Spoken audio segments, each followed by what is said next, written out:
ബാത്റൂമിൻ്റെ വാതിലും പോയി, ടോയ്ലറ്റിൻ്റെ എല്ലാം പോയി. ഇപ്പം നമുക്കൊന്ന് കുളിക്കണേലും അങ്ങനെയൊക്കെ ഉണ്ടെങ്കിൽ അമ്മ പുറത്ത് നിന്നാലേ എനിക്കൊന്ന് കുളിക്കാൻ പറ്റുമോ, അതുപോലത്തെ ഒരു അവസ്ഥയായി ഇപ്പം.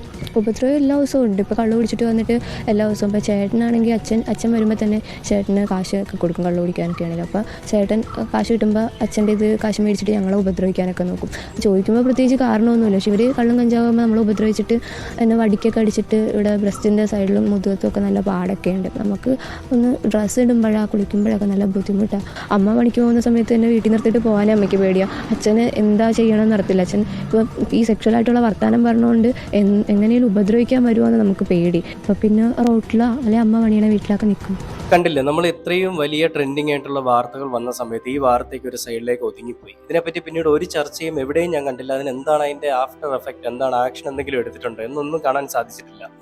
തന്തയില്ലാത്തവനും ഇവനെ വിളിക്കാൻ സാധിക്കത്തില്ല, കാരണം അവന്റെ തന്തയും ഇത് തന്നെയാണ് പരിപാടി.